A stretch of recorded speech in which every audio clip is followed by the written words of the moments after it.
Hello class 6 welcome students. आज की video में हम इंग्लिश के 6 चैप्टर एंड अनकंफर्टेबल बेड का सेकंड पार्ट स्टार्ट कर रहे हैं, जिसमें इस चैप्टर में आपने देखा कि कुछ फ्रेंड्स कहीं घूमने जाते हैं और वहाँ एक फ्रेंड को अपने दोस्तों के थ्रू उसके साथ एक प्रैक्टिकल जोक होने का संदेह होता है और उसे शक होता है कि ये लोग उसका मजाक करने वाले हैं कुछ उसके साथ, और फिर इस बात के डर में वो अपने कमरे में भी आसानी से नहीं रह पाता और उसी के बारे में सोचता रहता है। अब हम देखते हैं कि आगे वो क्या करता है। लेट्स सी।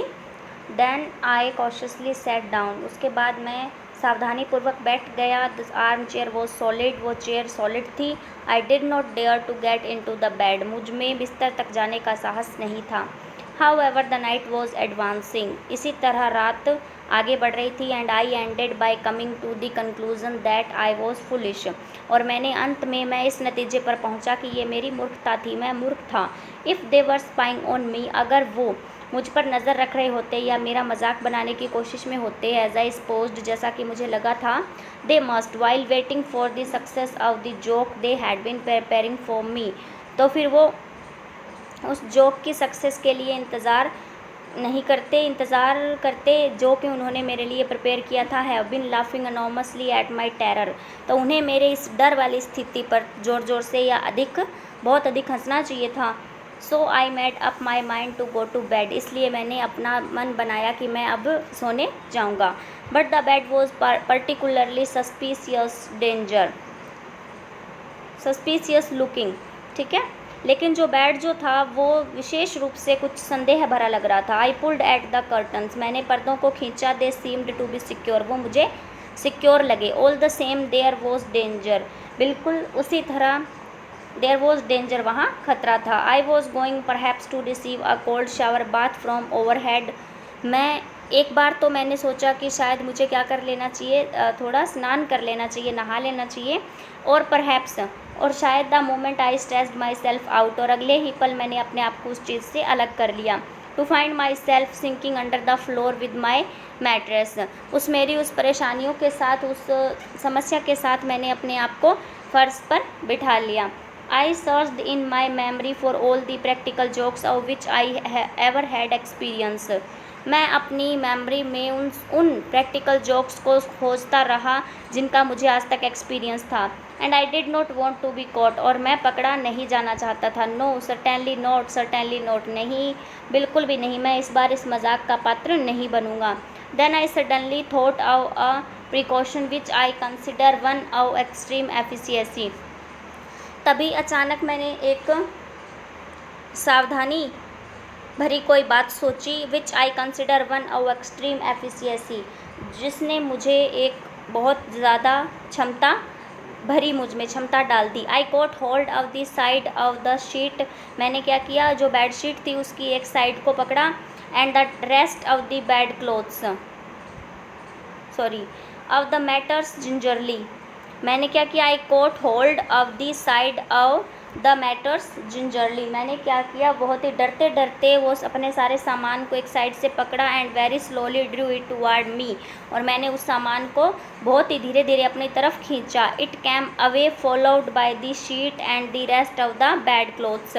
ये मेरी तरफ सामान आया, लेकिन उसने अपने साथ साथ क्या ले आया, वो बेड शीट और बेड के जो क्लोथ्स से बाकी बचे हुए जो कपड़े थे, बेड के ऊपर बिस्तर था, वो सब नीचे आ गया।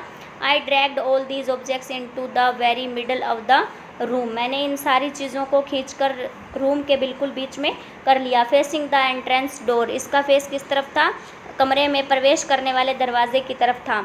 आई made my bed over again as best I could at some distance. मैंने अपने बिस्तर को इस तरीके से दोबारा अच्छी तरह से लगाया जैसे कि उसके अंदर डिस्टेंस बना रहे। किसके बीच में दूरी रखना चाहता था वो, from the suspected bed and the corner which had field me with such anxiety. वो सस्पेक्टेड बेड से भी उसने दूरी बना ली थी और साथ में उस कॉर्नर से भी दूरी बना ली थी जो उसे चिंता में डाल रहा था। Then I extinguished all the candles and groping my way I slipped under the bed clothes. फिर मैंने सारी कैंडल्स को बुझा दिया और अपना रास्ता तलाशने लगा, और फिर मैं अपने बिस्तर में चला गया।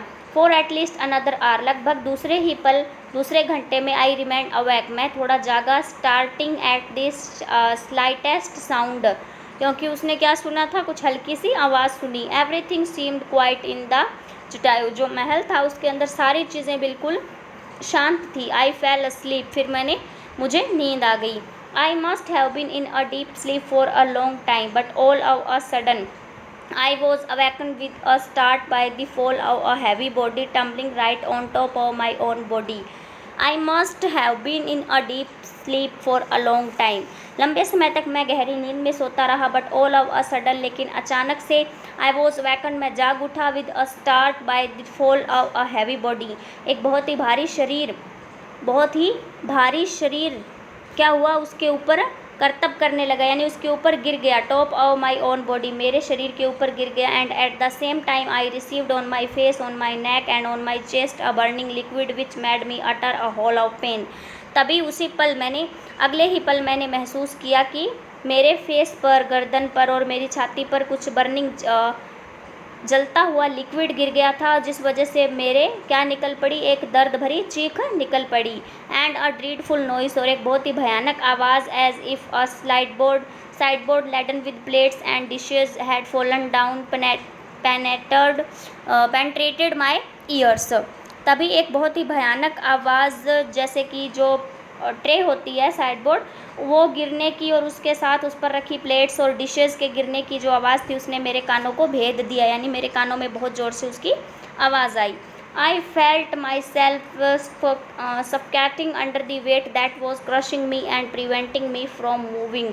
मैं क्या कर रहा था, अपने ऊपर बहुत दम घुटने जैसी कंडीशन महसूस कर रहा था, क्योंकि मुझे किसी दबाव ने, किसी वेट ने, वज़न ने मुझे दबा रखा था और वो मुझे हिलने नहीं दे रहा था, हिलने के लिए रोक रहा था। फिर I stretched out my hand to find out what was the nature of this object. मैंने अपने हाथों को बाहर खींचा, ये पता लगाने के लिए कि ये कौन सा ऑब्जेक्ट है जो मेरे ऊपर गिरा हुआ है, ये क्या चीज़ है। I felt a face, a knows and recurs. मैंने क्या किया, स्कर्स, मैंने महसूस किया एक चेहरा, नाक और दाढ़ी मूछ मैंने महसूस की अपने हाथों से। Then with all my strength I launched out a blow over this face. तब मैंने अपनी पूरी शक्ति से इस चेहरे का पता लगाया। But I immediately received a hail of cuffings which made me jump straight out of the soaked sheets. तभी अचानक मैंने कफिंग की आवाज़ सुनी, ठीक है, मतलब एक तमाचे की आवाज़ मैंने अचानक से अपने चेहरे पर महसूस की, और मैं जल्दी से उस भीगे हुए बिस्तर से, शीट से जंप लगाकर एकदम सीधा खड़ा हो गया। And rush in my night shirts into the corridor, और मैं अपने उस नाइट शर्ट में ही कॉरिडोर में भाग गया। The door of which I found open, जो दरवाज़ा था उसे मैंने खुला हुआ पाया। ओ स्टूपर, ये क्या था, सदमा था मेरे लिए अचानक से मुझे मिलने वाली ऐसी। It was broad daylight, ये बहुत ज़्यादा दिन निकल आया था। The noise brought my friends hurrying into the apartment and we found sprawling over my improvised bed. आवाज़ सुनकर मेरे दोस्त अपार्टमेंट में आए, मेरे कमरे में भाग कर आए, और इस वजह से उन्होंने क्या किया, we found sprawling over my improvised bed.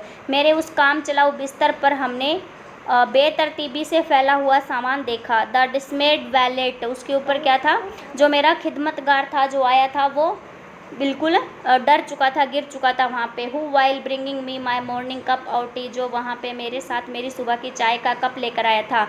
Had tripped over this obstacle in the middle of the floor, और इस तरीके से फर्श के बीचों बीच इस अवरोध के कारण, इस रुकावट के कारण उसे ठोकर लगी। And fallen on his stomach spilling in spite of himself my breakfast over my face, और वो अपने पेट के बल मुझ पर गिर गया, और उसके साथ साथ मेरा जो ब्रेकफास्ट का सामान था वो मेरे चेहरे पर बिखर गया, ठीक है, ये इस तरीके से वो गिर जाता है।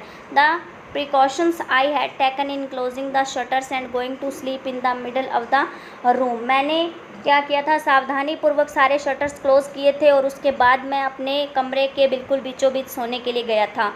Had only brought about the interlude I had been trying to avoid, ये जो कुछ भी इस दौरान बीच में हुआ उसे मैं क्या कर रहा था, भुलाने की कोशिश कर रहा था। How they all laughed that day, अरे वो उस दिन कितना हंसे थे, ये उसके साथ कुछ इस तरीके का मजाक हुआ, ठीक है। Thanks and have a nice day students.